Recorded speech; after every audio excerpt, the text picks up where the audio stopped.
Премьер-министр Мухаммедкалый Абылгазиев Нарын облусуна иш сапар менен барды.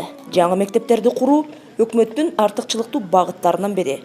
Мектеп демекчи премьер-министр Комсомол айылындагы мектептин ачылышына катышты. Комсомолдогу мектеп 2 корпустан турчу. Булардын экөө 2006 жылы болгон жер титирөөдөн кийин жараксыз абалга келген.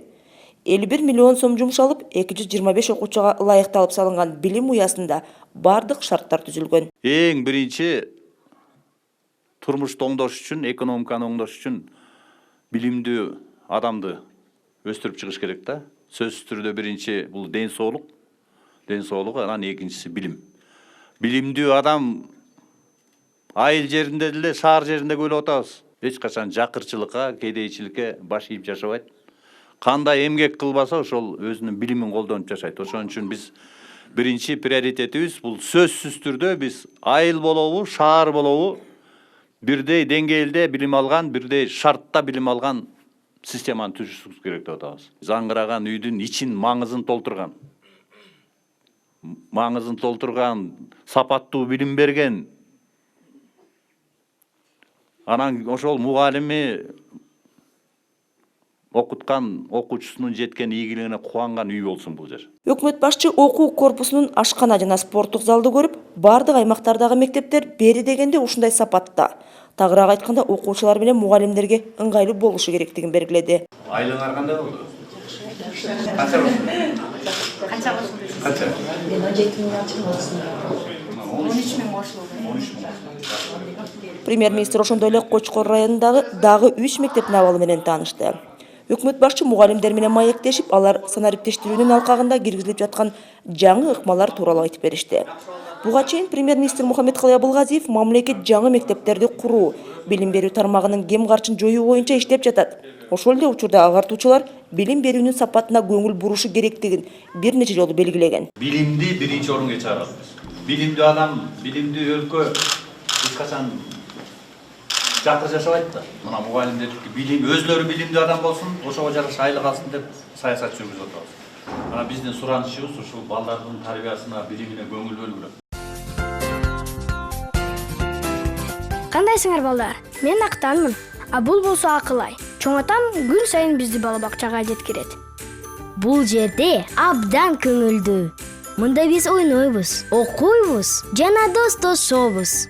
Урматтуу ата-энелер, Кыргыз Республикасынын өкмөтү 2019 жылдын 1-июлунан тартып, мектепке чейинки билим берүүнү колдоо программасын ишке киргизип, Бишкек шаарындагы жеке бала бакчалардагы тарбиялоонун 50% кем эмес төлөмүн өзүнө алууга даяр. Программага 3 жаштан тартып 5 жашка толгон балдар катыша алат.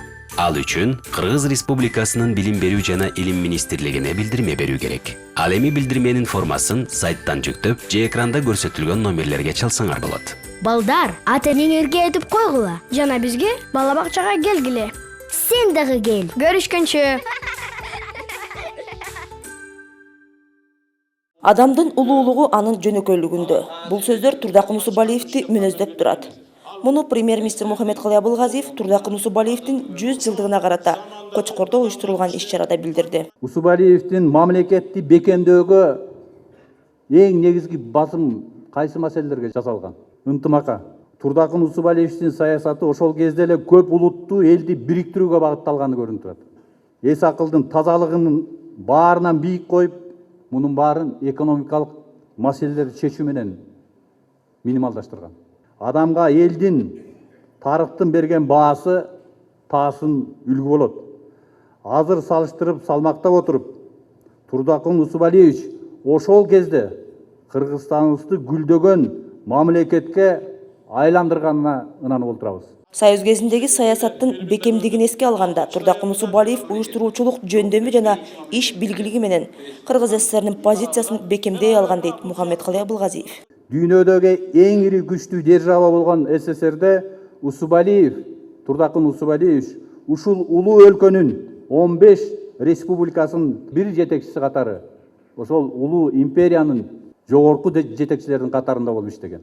Союздун ичинде Кыргызстанга мал чарбасы менен союзга чийки затты камсыздоо ролу бөлүнгөн. Бирок Усубалиев элдин келечегин терең түшүнгөндүгү менен терең ойлоп, Союздун Брежневдин убагындагы токтоп калган сенеги убак, орусча айтканда время застоя деп. Ошол убакта Кыргызстан өнүгүптүр. Ал Кыргызстанды агрардык, индустриалдык өлкөгө айландырган. Ошондон эң туура ойлорду, эң туура укмаларды, эң көп чечкендикти Кыргызстан алган. Музейдин капсуласын салабыз. Ошондой эле өкмөт башчы Кочкор айылындагы Турдакун Усубалиевдин музейинин жана эстелигинин пайдубалына капсула салды.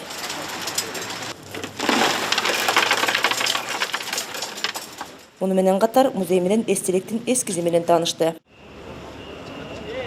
Андан соң өкмөт башчы Чолпон кинотеатрында жүргүзүлүп жаткан оңдоп түздөө иштерин көрүп, бул объекттеги бардык ремонт иштери өз учурунда жана сапаттуу бүтүүсүн камсыз кылууну тапшырды.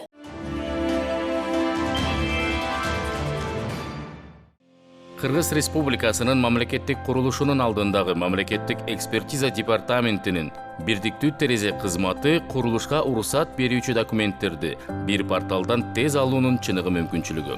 Бул үчүн болгону 3 кадам жасоо керек. Биринчи кадам Госэкспертиза чекит gov.kg сайтына кирип порталдан катталыңыз. Экинчи кадам бүт зарыл документтерди электрондук форматта тапшырыңыз. Үчүнчү кадам мамлекеттик экспертизанын тыянагын алыңыз. Бирдиктүү терезенин башкы артыкчылыгы мекеменин байкамдары сиздин өздүк кабинетиңизге жөнөтүлөт. Эки тарап келишимди порталда кездешүүсүз эле түзүшөт. Комплекстүү экспертизанын корутундусун алышы 30 күнгө кыскарат. Кыргыз Республикасынын мамлекеттик курулушунун алдындагы мамлекеттик экспертиза департаментинин бирдиктүү терезе кызматы санарип келечекке кадам таштаңыз.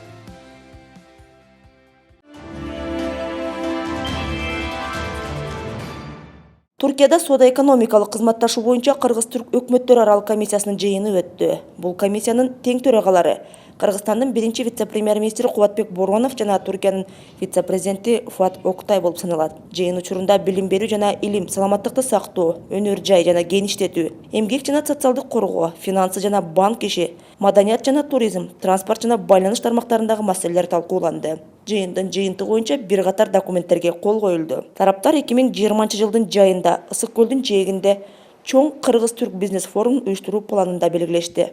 Эки мамлекеттин ортосундагы соода сатык байланыштарын күчөтүү маселеси. Мына быйылкы 18 жылдын жыйынтыгы менен Кыргызстан менен Турциянын ортосундагы соода сатык байланышы $424 миллион тегерегинде болгон экен. Былтыркы жылы Эрдоган мырзанын Бишкекке болгон иш сапарында, Кыргызстанга болгон иш сапарында ошол жерде эки президенттин бизге койгон тапшырмасы жакынкы аралыкта экономикалык соода сатык байланыштарды $1 миллиард чыгаруу маселеси каралган. Ошол документти бекиттик. Бул негизги биздин иш-чаралардын бири. Биздин максат 2 жылдын ичинде ошол эки мамлекеттин ортосундагы соода сатыктын көлөмүн $1 миллиард чыгаруу. Ошондой эле Кубатбек Боронов Туркияда жашаган мекендештер жана кыргыз диаспорасынын өкүлдөрү менен жолукту. Анда биринчи вице-премьер-министр журтташтарга өкмөт тараптан аймактарды өнүктүрүү, санариптештирүү, өлкөнүн социалдык-экономикалык абалын жакшыртуу боюнча жасалып жаткан жумуштар тууралуу маалымат берди. Жолугушууда кыргыз диаспорасынын өкүлдөрү жарандарды жумушка орноштуруу боюнча иш алып барган айрым агенттиктер милдеттерин айбийирсиздик менен аткарып жатканын айтышты. Миграция агенттиги биздеги Кыргызстандагы ошол жака атайын өзүнүн өкүлүн ачып атат, өкүлчүлүгүн.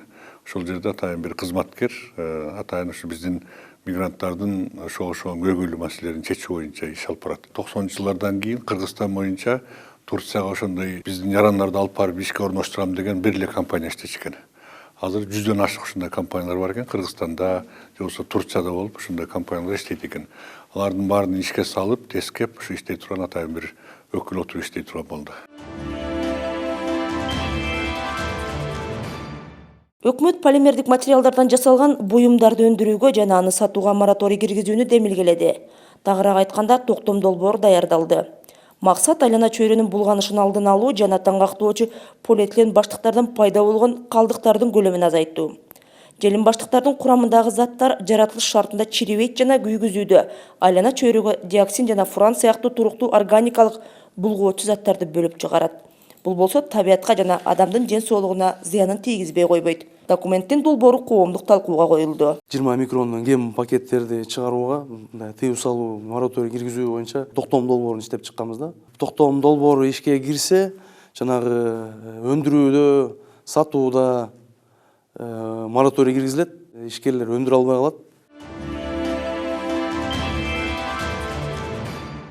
Чалдыбар жана Ак Тилек автодорожный көзөмөл өткөрүү жайларынын жанына тейлөө пункттары курулууда. Жакын арада Чоң Капка автодорожный өткөрмө жайында дагы курулуш иштери башталат.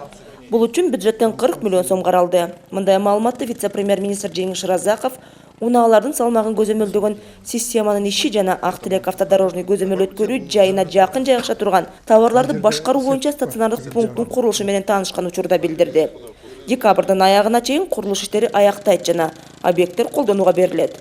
Вице-премьер-министр бардык курулуш иштерин сапаттуу жана өз мөөнөтүндө бүтүрүүнү тапшырды. Алар күнү түнү өткөн машиналарды машинанын маркасын, номерин жана салмагын автоматтык тартипте тартып сактап тура турган ыкмалары бар. Бул системалар онлайн режимде бүгүнкү күндө транспорт министрлиги жана салык кызматына онлайн режимге уланган. Башкача айтканда, күнү түнү кайсы машина өткөнүн бизде маалымат бүгүн түшүп турат.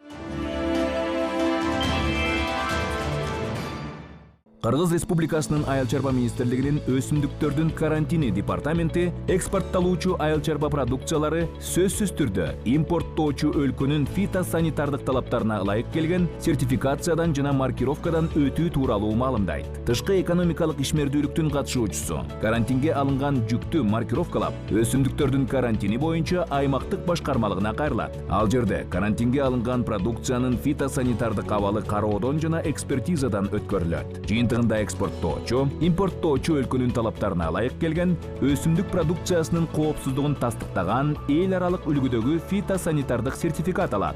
Бул алардын аймагында да эркин жүрүүгө кепилдик берет. Өсүмдүктөрдүн карантини департаменти эскертет. Фитосанитардык сертификатсыз экспортталуучу продукциялар кайра кайтарылат же жок кылынат. Өлкөнүн көзөмөл өткөрүү жайларында бажы көзөмөлүнүн күчөтүлүшү өткөрүү жөндөмдүүлүгүн жакшыртат, товарларды жаап жашырууга жол берилбейт, ачык айкындуулук болот. Мунун баары бажы жана салык жолжоболорун фискалдаштыруу системасын киргизүү менен жүзөгө ашырылат. Бул тууралуу премьер-министр Мухаммедкалый Абылгазиев жогорку кеңештин жыйынында билдирди. Бажы системасынын ишин толугу менен санарип өткөрөбүз. Чалдыбар, Чоң Капка, Ак Тилек бажы постору заманбап материалдык техникалык база менен жабдыла баштады. Мындан тышкары 472 видео камералар орнотулду. 5 бажы посторуна инспектордук көзөмөлдөөчү комплекс коюлду. Жана 5 азыр инспектордук көзөмөл посторубуз даяр. Декабрдын башында биз тору картты да ачабыз. Натыйжада эмне болот? Бажылык контроль күчөтүлөт, өткөрүү жөндөмдүүлүгү жакшырылат. Эсепке алынбаган ташып келүүдөгү бардык процедураларды, эсепке алынбаган товарлардын баарын ушул санариптешүү аркылуу эсепке алышыбыз керек. Өкмөт башчы бажыдагы коррупциялык схема боюнча журналисттик иликтөө тууралуу дагы оюн билдирди. Ачык айкындык экономикадагы көмүскөгө каршы күрөшүү боюнча жарандарыбыздын демилгелерин колдойбуз өкмөт. Бул боюнча азыр иликтөөчү топ да түзүлдү. Иликтөөчү топко мен да чакырып кетер элем. Кызыктар, жарандар бардыгы катышса. Мына сиздер дагы өзүңүздөр депутаттык комиссия түздүңүздөр. Буга да өкмөт активдүү катышып, болгон жыйындарга, чечимдерге активдүү катышып колдогонго өкмөт даяр. Ошондой эле өкмөт башчы аймактарды өнүктүрүү маселесинде калктын экономикалык активдүүлүгүнө басым жасаларын айтты. Муну менен катар инвестиция тартуу, жаңы өндүрүш ишканаларын ачуу, жумуш орундарын түзүү, социалдык маселелерди чечүү, ирригация, тоо-кен тармагын өнүктүрүү, экономиканы көмүскөдөн чыгаруу жана калкты ичүүчү таза суу менен камсыз кылууга маани берилип жатканын кошумчалады. Аймактарды өнүктүрүү саясаты боюнча сөзсүз түрдө экономиканы активдүү катыша турган биздин жарандарыбызга басым жасалат. 2020 жылы 6,18 миллиард сом ушул аймактарды өнүктүрүү боюнча саясатка жумшалат. Мындан тышкары бизде иштеп жаткан эң ири тоо-кен тармагында ишканалардагы акча которууга макул болуп атат. Комитеттерде дагы, палатада дагы абдан жакшы сунуштар болду. Буларды дагы сиздердин жардамыңыз бүтпөйт, себеби дегенде көбү мыйзам түрүндө өзгөртүүгө алып келет. Премьер-министр ошондой эле 2020 жылдын бюджетинин социалдык багыты, артыкчылык катары кала берет жана өзүнүн социалдык милдеттенмелерин толук аткарат деди. Абылгазиев бюджетте тышкы карызды туруктуу жана натыйжалуу тейлөө үчүн так ченемдер киргизилгенин белгиледи. Бул тышкы карыздарды төлөө боюнча азыр дүйнөлүк экономикада же болбосо саясатта абдан чоң мүмкүнчүлүктөр пайда болуп атат. Бул боюнча баарыбыз жалпы иштеп, өкмөт менен депутаттар, урматтуу депутаттар, сиздер менен чогуу иштебесек, муну эч ким чечпейт бизден башка. Негизинен 2020 жылдын дагы бюджет өзү социалдык багытында болот. Күнүмдүк чыгашалардын баарын ичке киришелер менен 2020 жылдын бюджеттин карасыздар 16 миллиард сом ашып атат өзүбүздүн чыгымдарды жапкандан кийин. Анын баарын өнүгүүгө жумшап атабыз. Бул процедураны, бул саясатты дагы улантабыз деп ойлойм. Вице-премьер-министр Жеңиш Разаков кылмыштардын жана жоруктардын бирдиктүү реестрине мониторинг жүргүзүү боюнча көчмө жыйын өткөрдү. Анда башкы прокуратура тарабынан системаны өркүндөтүү боюнча жүргүзүлүп жаткан иштер маалымдалды. Мында сапатка принципиалдуу мамиле жасалып, жазык сот өндүрүшүн санариптештирүүгө багытталганы айтылды. Жеңиш Разаков автоматташтырылган маалыматтык тутумдун ишин так камсыз кылуу зарыл. Ал көзөмөл тутумун жакшыртып, арыз даттануу түшкөндөн тартып аны сот органдарына кароого чейинки бардык процесстерди ачык айкындыгын жогорулатат. Укук коргоо органдарына жардам сурап кайрылган жарандар өз арызын кароонун бардык стадияларын онлайн режимде көрүп турушу керек деди. Өкмөт үй бүлөгө бир учурда 3 жандан ашык бала, тагыраак айтканда 3 же 4 төрөлсө, ар бир балага 50 000 сомдон бир жылку балага сүйүнчү жөлөк пулун төлөп берет. Тиешелүү чечимге премьер-министр Мухаммедкалый Абылгазиев кол койду. Чечим 2019 жылдын 1 декабрдан тарта күчүнө кирет. Бул жардам үй бүлөлөргө эрте өнүгүү мезгилинде социалдык экономикалык колдоо көрсөтүүгө багытталган. Правительство Кыргызской республики. Эгер үй бүлөдө бир учурда 3 же андан көп бала төрөлсө, тагыраак айтканда бүлөдө 3 же 4 төрөлсө, өкмөт ошол балдардын ар бирине 50 000 сомдон берет. Айрымдар үйдө 3 баладан ашык бала болсо деп түшүнүп атат, бирок бул андай эмес. Бул документте 3 же 4 тууралуу сөз болууда. Премьер-министр Мухаммедкалый Абылгазиев Центра Голдинг компаниясынын президенти Скотт Перри менен жолугушту. Анда стратегиялык келишимдин күчүнө киргенин эске алганда, Кумтөр ишканасынын ишине байланыштуу маселе, ошондой эле гендеги өндүрүштүк көрсөткүчтүн көбөйүшү талкууланды. Мухаммедкалый Абылгазиев Центра Голд компаниясынын Кыргыз алтынга дивидендтерди милдеттүү түрдө төлөө маселесин дагы бир ирет көтөрдү. Мындан тышкары премьер-министр рекультивациялоо боюнча трасттык фондду Кыргызстанга көчүрүү маселесин кароо зарылдыгын белгиледи. Скотт Перри болсо премьер-министр Абылгазиев көтөргөн маселелер жакын арада Центра Голдинг компаниясынын директорлор кеңешинин кароосуна киргизилерин белгиледи. Компания Центра рудник Кумтор, который находится у нас, является основным активом и источником формирования денежных средств. Вы знаете, какую социально-экономическую роль играет для нашей страны рудник Кумтор, и как акционер Центра мы внимательно следим, как развивается наш рудник, потому что от деятельности Кумтора получает не только компания Центра, и наше правительство, наш бюджет. И хорошо сказывается, я считаю, на добычу это мировые цены на золото, уменьшение затрат на унцию золота. Хорошо, что с прошлого года начали георазведку и начали выделение денег на георазведку. Я думаю, мы получим определенные результаты для того, чтобы продлить жизнь самого рудника.